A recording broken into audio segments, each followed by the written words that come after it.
Today's shir is part of the organization called Torah in Motion. Rabbi J. Kelman asked me to tell everyone that from this coming Sunday, there will be shirim going on every day, 8:30, at 11:30, and 8:30 p.m., all on Eastern Time. And you can sign up to torahmotion.org to hear the shirim. Thank you, Rabbi J., and thank you, Torah in Motion, for this whole setup of shirim.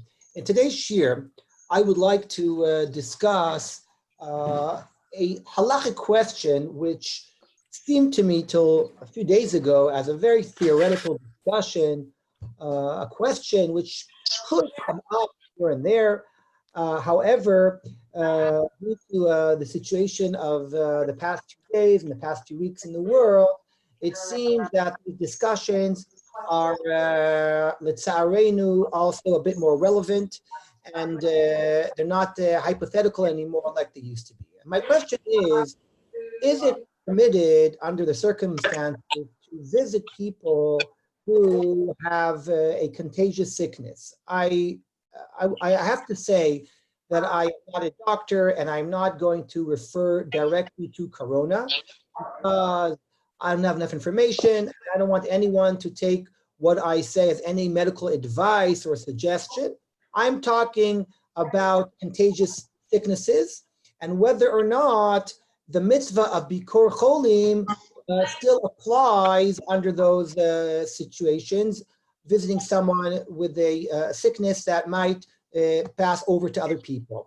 I have to, though, before we begin this year, I have to explain something very, very basic, which is maybe clear to everyone, but just to be mentioned, that almost every sickness to some degree is a contagious sickness. If someone has the common cold, it also can be contagious. So when we use the word contagious, it's not necessarily referring to a deathly sickness. We're not necessarily talking about a sickness which can really possess a real threat to someone's life. So I'm going to differentiate when I talk about the different types of sicknesses between regular contagious ones and ones that are actually very, very dangerous ones. So let's begin with the mitzvah itself of Bikkur Cholim.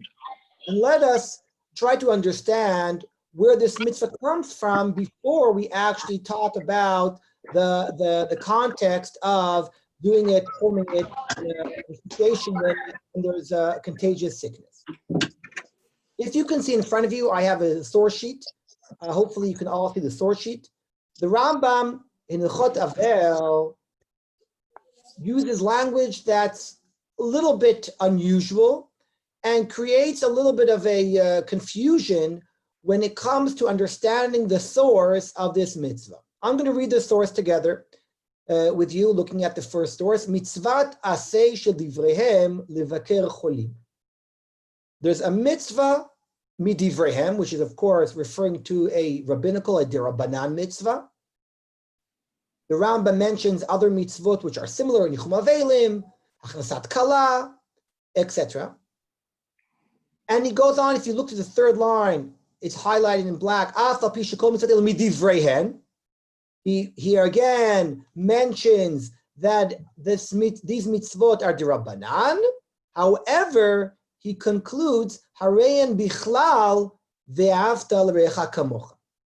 The Rambam quotes the pasuk of ve'afta l'recha kamocha, and which of course is a pasuk in the Torah, a deoraita mitzvah. And once we read that sentence, we are a bit confused whether or not the Rambam means that this mitzvah is deoraita or derabanan. He says explicitly that it's derabanan, and yet he quotes a pasuk of deoraita. And the truth is that the Ramban really questioned the Rambam because of this, and that is because there are Rishonim, the Bahag from the Gaoni period. The Bahag, when he counts mitzvot, he actually does count the mitzvah of Bikkur Cholim as a mitzvah in his list of mitzvot. And the understanding of the Bahag is that Bikkur Cholim is a deoraita mitzvah. you can see in front of you that below the second Rambam source, there is a quote from the Ramban. And the Ramban really is puzzled by the Rambam's opinion. He quotes the Bahag, who mentions that Michum Avelim, Bikkur Cholim are mitzvot deoraita. Interestingly enough, the source of the Bahag is not Ve'ahavta l'recha kamocha. Rather, it's from the pasuk. As you can see, I'm going with the mouse over the words. I hope you can see the mouse. As it says, Ba'alachot hotzi'an lemitzvot ha'ele mi ve'halachta bidrachav shehi mitzvat aseh. As it says, lalechet bidrachav la'albish haromim v'chulei, or the Gemara in Sota, which says, Acharei Hashem Elokechem telechu.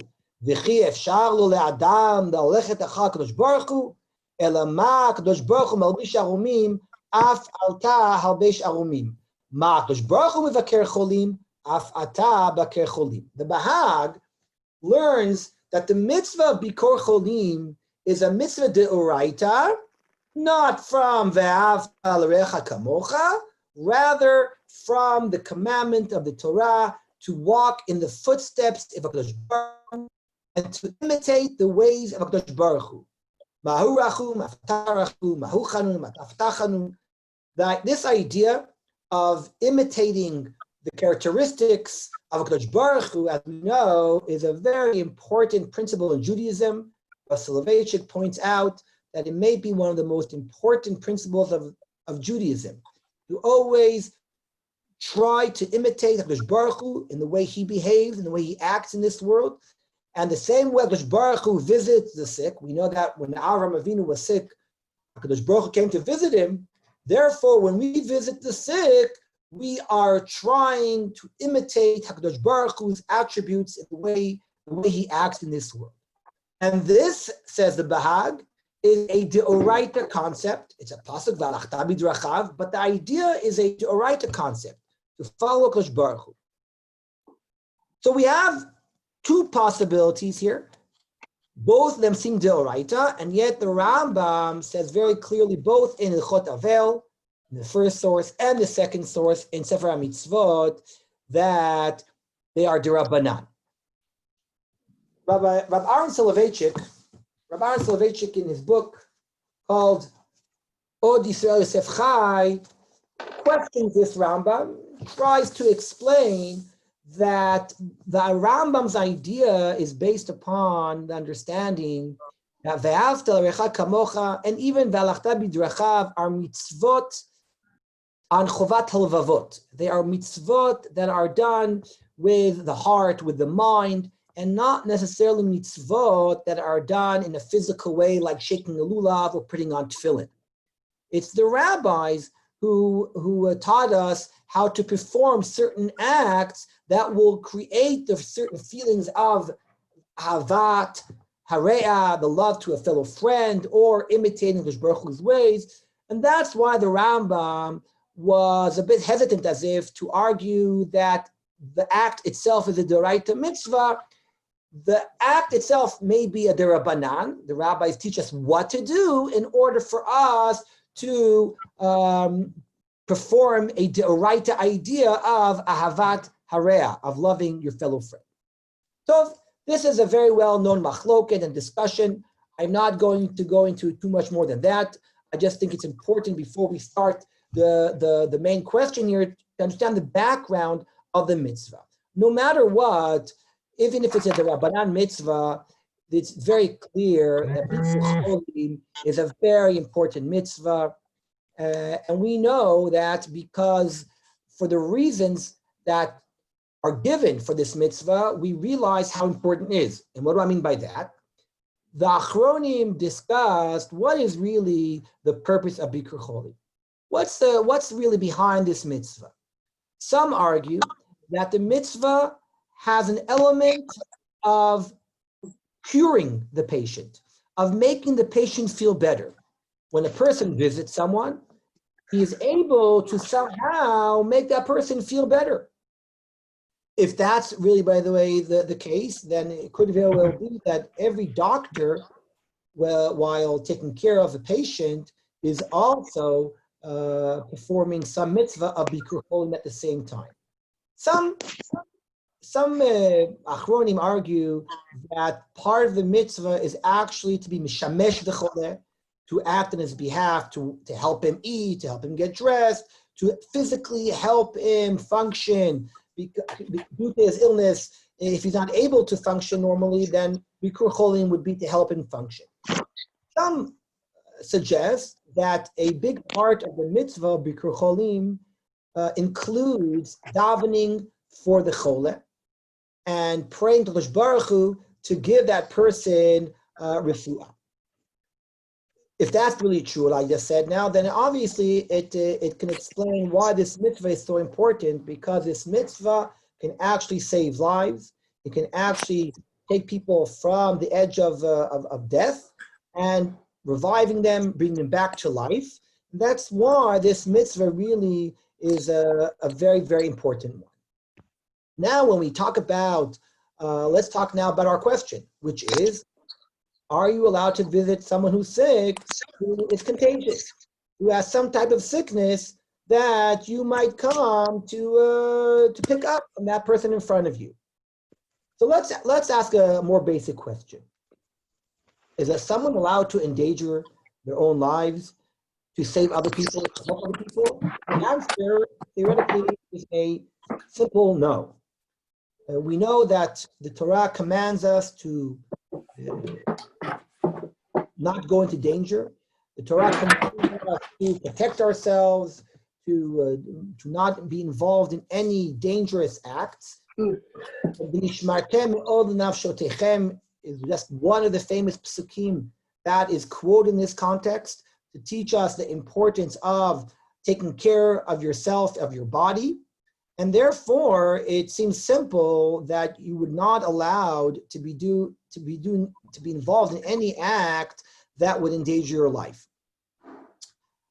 However, we know that that's not completely true, because we know that driving a car to work also, to some level, has some kind of danger involved. Every time you get on a plane, there's some danger involved. What's the heter for performing such acts which also have an element of danger in them?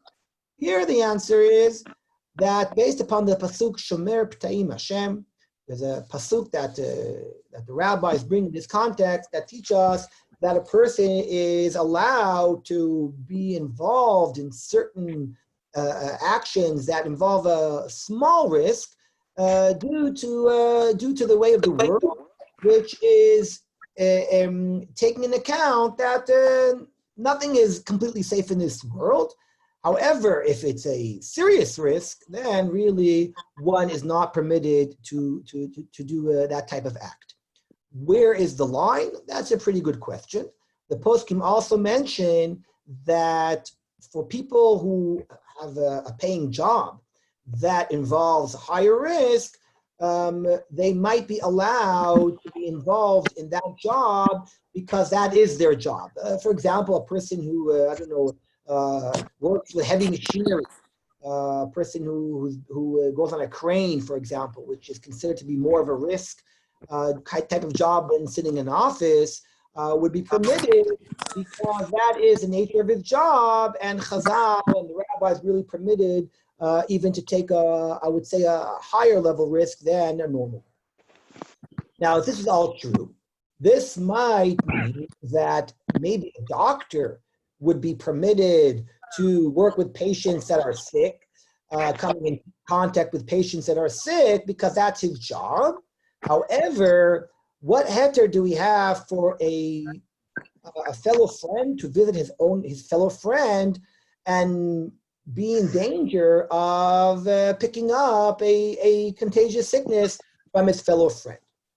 So the answer would be, depends how much the risk is. If it's a very serious risk, then you would not be allowed, because that's really safek pikuach nefesh. V'nishmartem al nafshotechem. If, however, it's a very small, minimal risk, then you would be permitted, because that is considered to be the way of the world, that we don't necessarily always watch ourselves around people who are sick. Maybe due to what happened the past few weeks, we're going to take more precautions. The world that we're living in right now, people are walking around with masks, people are washing their hands more. Just a few weeks ago, if someone had the flu, many people would not have any problem going to visit them and being around them, and people will not be wearing masks around them. Maybe the world is going to change, which is a good thing, being more concerned and worried about contagious sicknesses, even if they're not as deathly and as scary as corona is. However, I would say that between the common cold and, let's say, some real, let's say something like the contagious like Ebola. I don't know. I'm not a doctor, as I said before. I don't know. But let's say something really scary like Ebola, which is, I think, a bit scarier than corona, if I'm not mistaken. There are certain sicknesses in the middle, which really is a very good question whether or not you would be allowed to come in contact with the patient. The poskim, when they discuss this question, all refer to a tshuva of the Ramah. I'm going to scroll down to the tshuva of the Ramah. It's right here in the middle of the page. The Ramah, and it's important to notice, the Ramah lived approximately 500 years ago, and he lived after what we call the Black Death in the 14th century, which wiped out major parts of Europe. The Jewish community suffered greatly from the Black Death, even though many times the Jews were accused of actually bringing on the Black Death.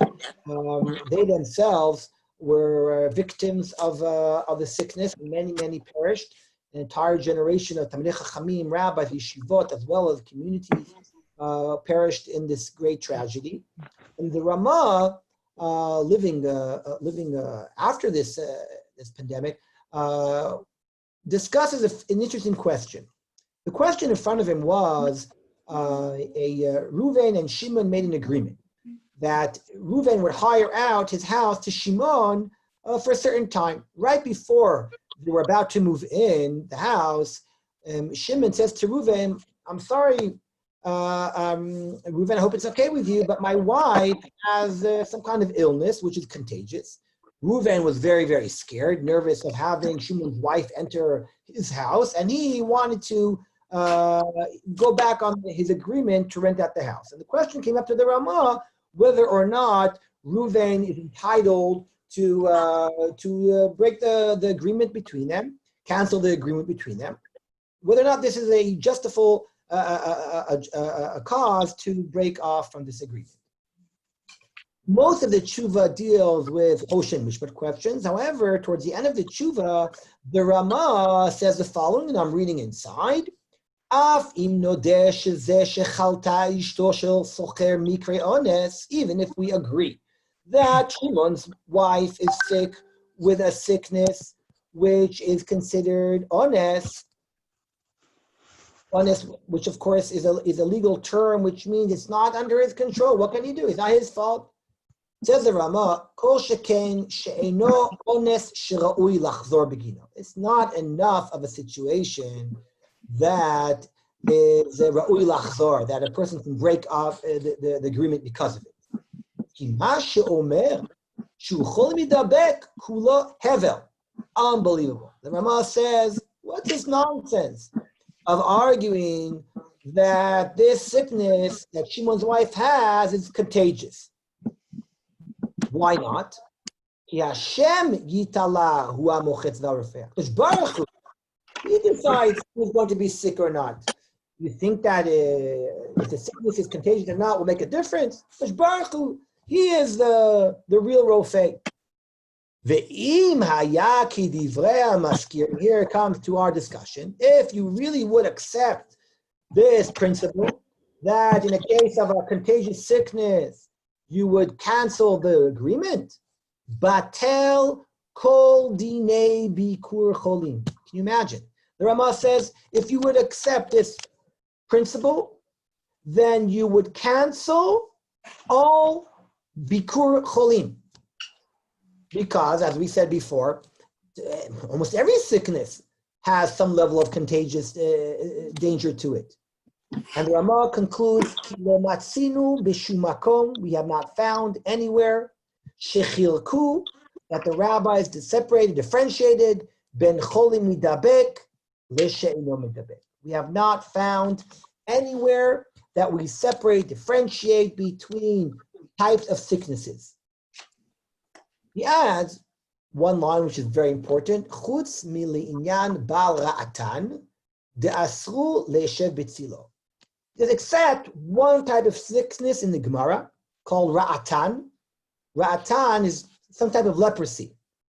We find in the Gemara that you should not come in contact with someone that has leprosy because that really is a very contagious sickness, a very dangerous one, and might be very dangerous to a person. However, says the Rama, except that sickness, you're allowed to mivaker cholim, you can't break off an agreement under these conditions because there is no difference between different types of sicknesses. Some poskim derive from this Rama that the Rama doesn't differentiate between different types of sicknesses. And the Rama would argue that there still is a mitzvah to visit someone who is sick, even if he has a machala medabeket, even if he has a contagious sickness.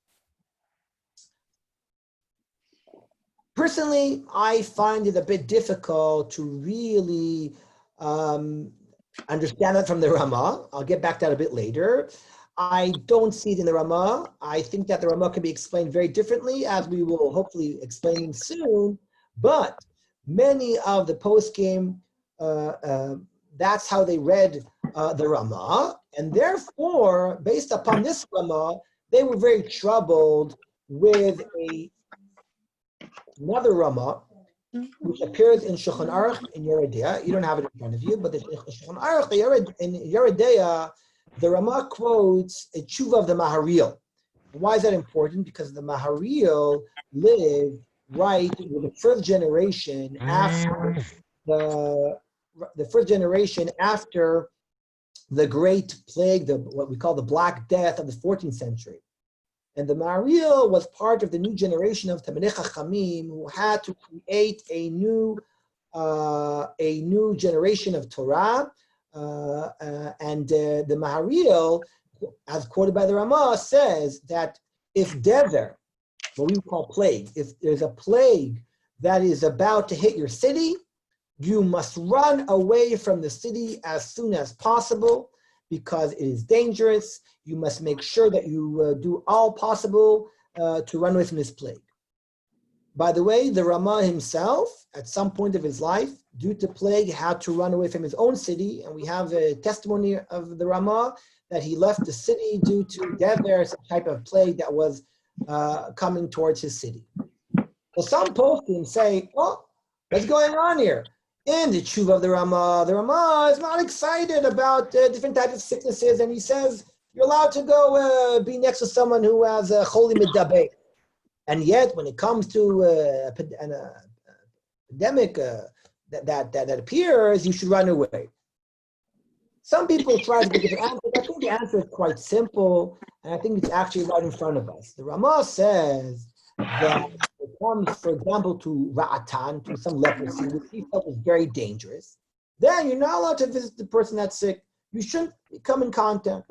I think it's obvious and quite clear that the Rama would never permit Bikkur Cholim in situations when the danger is real and when we're talking about someone who has a sickness that really may be passed on to others and bring others to be very sick. I think that it's quite obvious that in times of plague, like we are today, it's obvious that the Rama would argue that you should not come in contact even for the purpose of Bikkur Cholim. And the truth is that the modern poskim in today's world, when they discuss this question, almost all of them have that understanding in the Rama. I have in front of me here a few tshuvas. For example, the Shevet Halevi, Rabbi Vazner, who also was asked this question. I'll read it. It's right in front of us here on the source sheet. I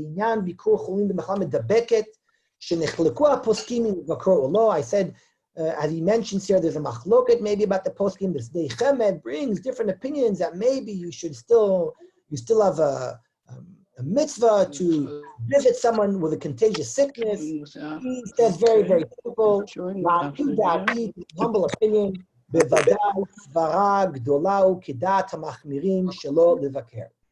says it's quite simple, that we should hold by the opinion that you should not visit someone who is very sick, who has a contagious sickness, and he quotes the Rama, Kimash Katav Harama. He brings the whole Rama here. He also explains that's talking only about someone who is not as doesn't have a sickness that's really, really contagious, like as we know it today, and therefore the Rav Vosner as well as Rav Avad Yosef both conclude that a person should not visit someone. There's no mitzvah Bikkur Cholim in a situation where that person has a sickness that might give others the sickness itself. I would like to refer now to a very interesting tshuva of Rabbi Waldenberg, the Tzitz Eliezer. It's in front of you on the story sheet. Rabbi Waldenberg, who died a few years ago, who was a big Talmid Chacham living in Yerushalayim, he also was the official co-host of Shari Tzedek Hospital. And he really knew a lot about medical ethics, and he dealt a lot with these type of questions. In this tshuva, he was more interested in the heter that a doctor has to go in a situation in which he is threatening his life and his welfare, and questioning what heter does the doctor have to come in contact with patients that are very, very sick and will with high risk for the doctor to become sick. Unfortunately, this question today is a real question. We know that already. I know in Israel, some of the doctors have been in contact with the patients have become sick themselves, which doesn't prevent doctors, nurses, and the medical become in contact. However, the question really is, what is this based upon? What's the heter based upon? And in the discussion, he also mentions our question about Bikkur Cholim, about visiting the sick, whether or not the mitzvah still exists in a machala medabeket. He also quotes the Rama, and he also says very clearly that the Rama would admit and agree that in a machala that's very dangerous for people coming in contact, that there's no mitzvah and you should keep far away from the person if we're talking about that type of sickness. What I find very interesting, though, in this tshuva, I'm sorry, let me go down here. What I find very interesting in this tshuva is the additional remarks of Waldenberg regarding a doctor and his explanation why is a doctor permitted to take care of patients, to treat patients that have contagious sicknesses. Before that, I'll just point out here, I'll read it with you. He says it very clearly, Lefi chilukei hanal yotze lanu. It seems to us, Shamdubar b'shut harama, when the Rama in his tshuva was talking about machala medabeket, he was talking al eze ish yechidi shechala ba. Va'avir einam mezuham. He said he was talking about one person who was sick, and it's not that contagious. Aval she'avir gam mezuham. When we're talking about the air is polluted, as if the risk of being of the contagious sickness is very high of getting it. Azai gam arama yodeh she'asur likanes lesakana levaker cholim ela alav lizaher ulishamer mikol mishmar shelo likanes afilu beshetach ha'avir ha'mezuham. Explicitly, one should stay far away from the person who is sick. And by the way, some poskim actually add another issue, that it's not only that we should keep our distance from someone who is sick, but the person who is sick has a responsibility to tell other people to keep their distance, which is very interesting. What's to do with in today's situation, where people who are sick with corona really should be their responsibility to warn others. And this is something that we find in the poskim also. I'm continuing now in Rabbi Waldenberg. And he quotes here the Rama in Yeridea, sheyesh livrach min ha'ir shedever ba'ir, v'yesh latzet min ha'ir b'tchilat ha'dever v'lo b'sofo. So really, Rabbi Waldenberg does not see, as I mentioned before, a contradiction between the Rama in the Tshuvot and the Rama in Shulchan Aruch. He holds that both are really are saying the same idea, that when there's a real danger, you have to run away, you should keep your distance. But if someone has some kind of not serious contagious sickness, that would not stop you from coming in contact with that person. What about the doctor himself? ובנוגע לרופא, אולי יש עוד לומר, דבכלל הציווי הכפול של ורפו ירפא, is a heter to take care of the contagious patients. And I'll explain. As we know, there's a famous question: what is the source that teaches us that a doctor may or even is obligated to cure patients? Why do I say may, or do I use the language of obligated? Because there are two different questions. May a doctor take care of a sick person is more of a machshava type of question.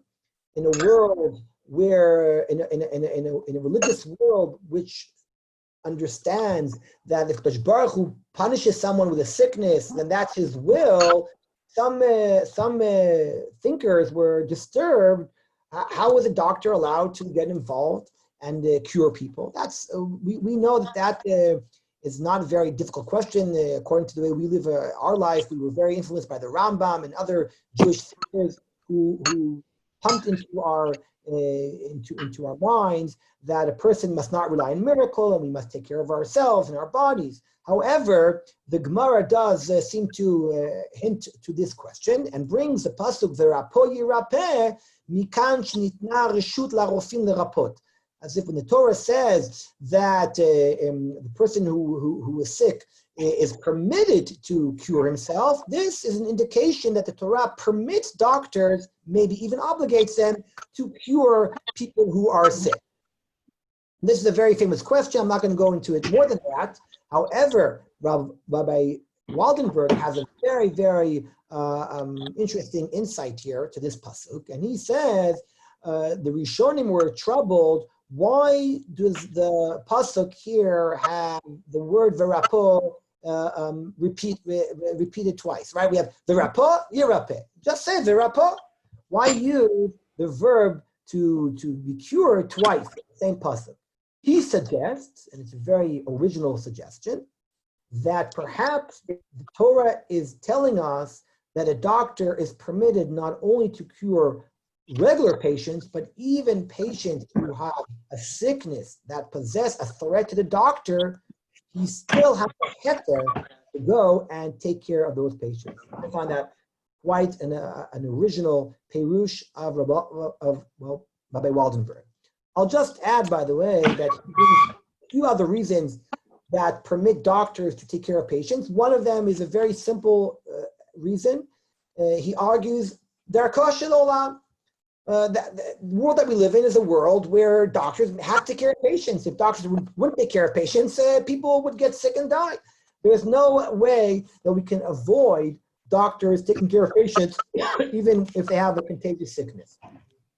That's a very straightforward svara, which I think we all understand the logic behind that. He also mentions another reason, which is something that we mentioned before, that the Gemara permits people to take higher risks if their job requires it.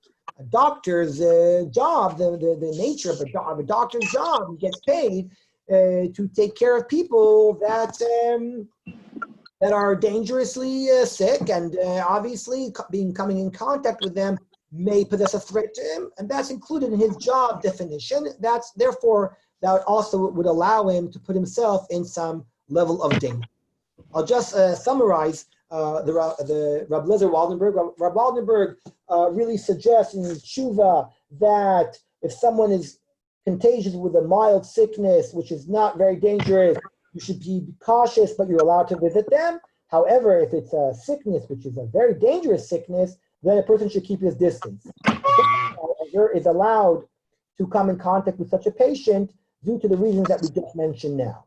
I'll just conclude with one last line about the when it comes to the Tzitz Eliezer. He adds something very, very beautiful, very, I think, very very emotional. He says, however, a doctor, when he deals with patients who are sick with contagious sicknesses, the doctor, before treating the patient, should add a prayer to HaKadosh Baruch Hu, asking forgiveness for putting themselves in high risk, understanding that that's what they have to do, but asking HaKadosh Baruch Hu to forgive them for endangering their lives as they enter the treatment of the patient, and asking HaKadosh Baruch Hu to give the refuah, helping them, the doctors, to give the patient the right and correct treatment in order to save their life. At this point, I would like to add another angle to the whole discussion. If until now we concluded that for people that are sick with dangerous sicknesses that are contagious to others, one should not come in contact for the purpose of Bikkur Cholim, I find that in today's world, it's quite fascinating due to technology that we have alternative ways of doing this mitzvah.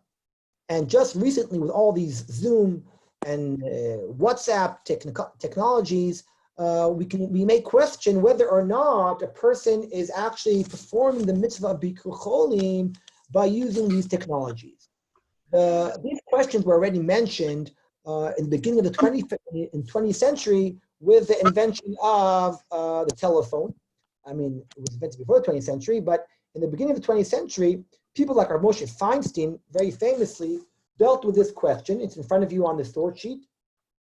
He asked the question whether or not a person may be performing the mitzvah of Bikkur Cholim by a phone. Now, let me explain, because sometimes, when we make this question, when we make the question sound the way it does, it sounds as if we're saying to people, and if it's not, then you shouldn't make a phone call. No one's saying that. Obviously, if someone is sick and you can't visit them, then you should make a phone call, you should send a pigeon, I don't know, you should send a letter, you should send a WhatsApp, any type of message is a good idea. What I'm asking right now is a more halachic, as if cold question. My question is, are you actually performing the mitzvah of Bikkur Cholim on the phone? I'm not suggesting that if the answer is no, then you shouldn't make the phone call. I'm just questioning whether or not the mitzvah can be fulfilled on a telephone the same way it would if you were actually visiting the sick person. People are aware that currently there are very interesting questions going on right now in our communities about saying Kaddish and Kedusha, Megillah reading on Skype and on computers. A similar question now regarding a telephone. So Moshe Feinstein in the 20th century asked this question. Oh, I see there's a telephone in the background. That's a great piece of help. To understand what a telephone is. So Rabbi Moshe was asked the following question. Bidvar Bikkur Cholim al yedei she'ela b'telephone. Right? The question was asked, can you visit the sick using a phone? Rabbi Moshe says, and I'm highlighting here, Hine pashut la'anu da'ati. It is simple to my humble opinion. She'af she'mekayem mitzvah de Bikkur Cholim אבל אינו שייך לומר שיצא ידי חובה, כיוון שחיסר בביקור זה עניינים אחרים שיש בביקור חולים.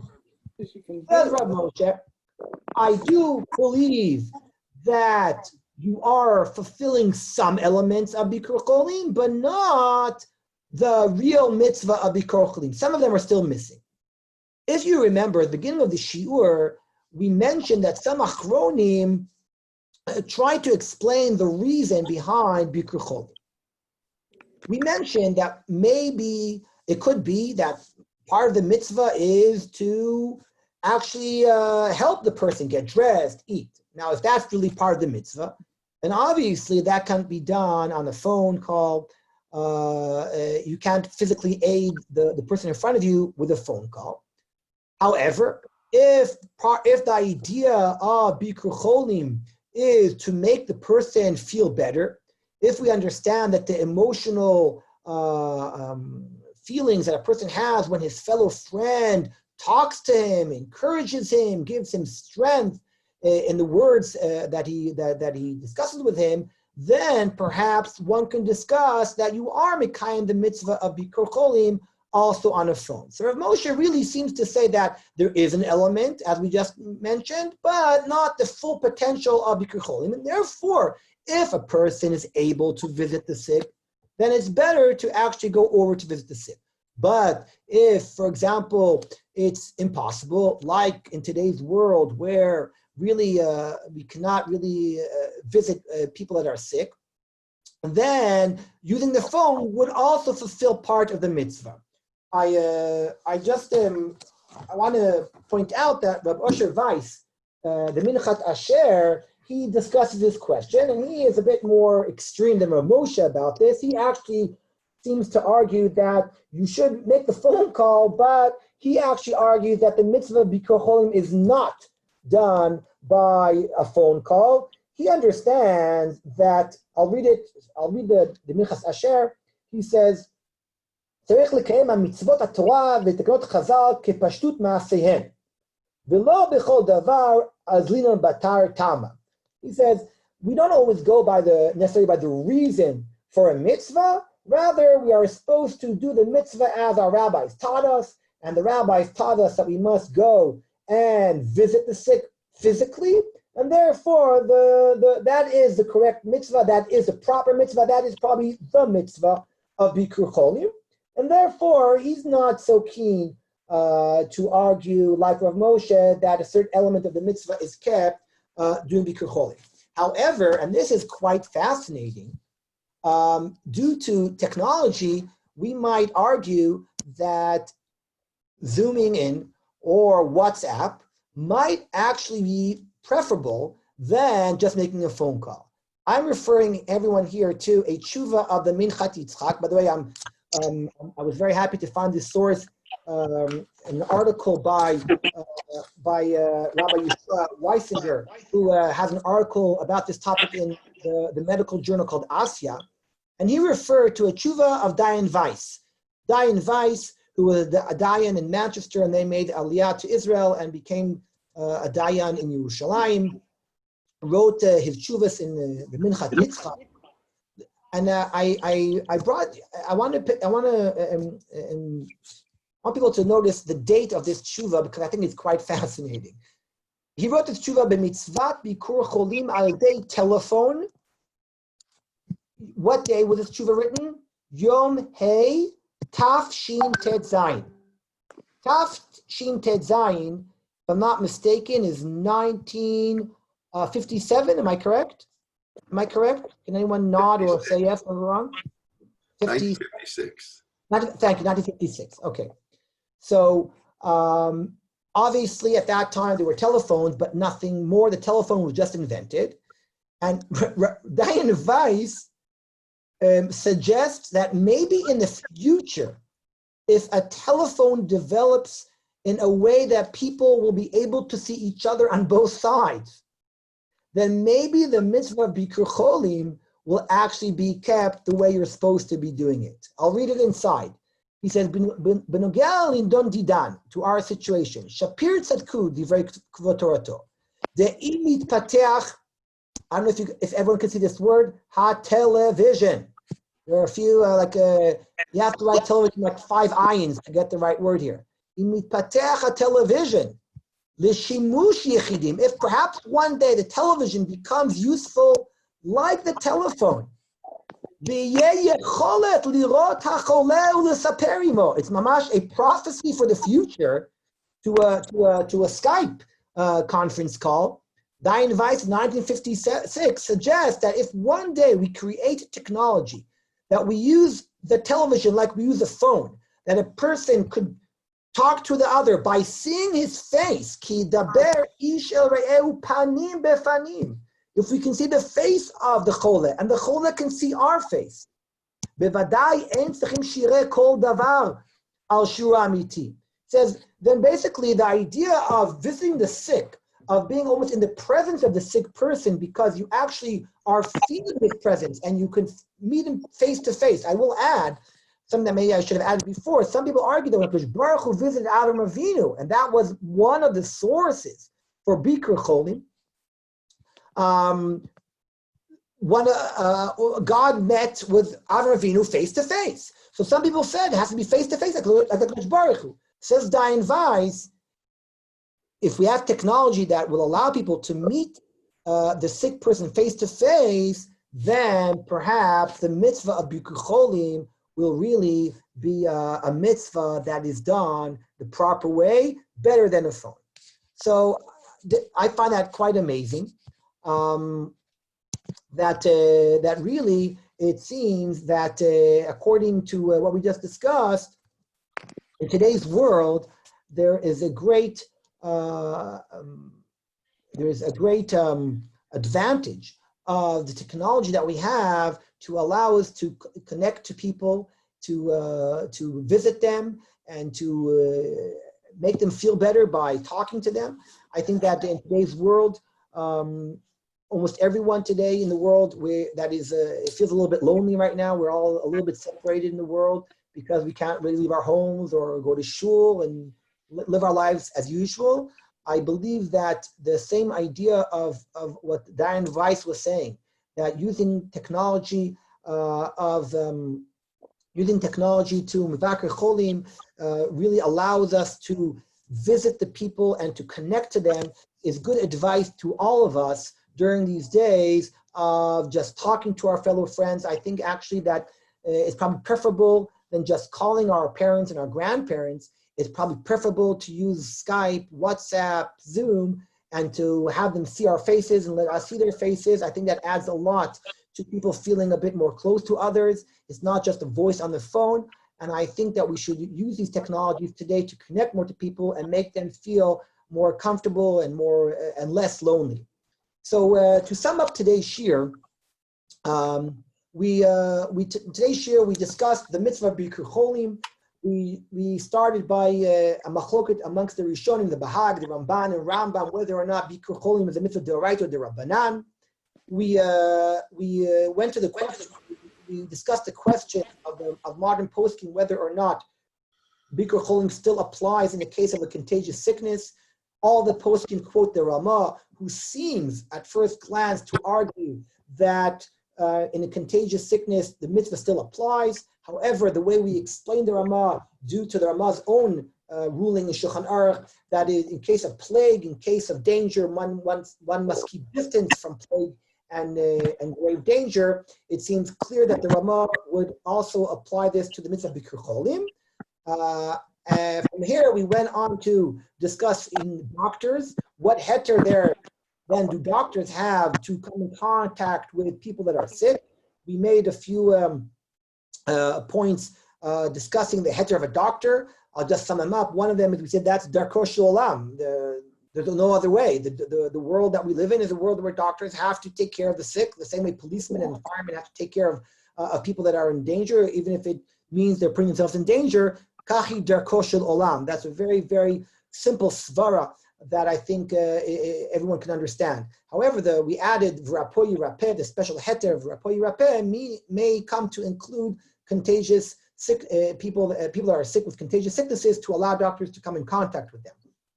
That was the heter of the Ramah for other people. And at the end, we discussed alternative ways of visiting the sick in today's world. We started with a common telephone, which was already brought up 60, 70 years ago as a possible solution for visiting people who are sick, that we cannot come in contact with them. And we ended by arguing that in today's world, all the new technologies really are quite useful. Yeah, I'm just watching this here on to on the computer. So I'll call you in about. So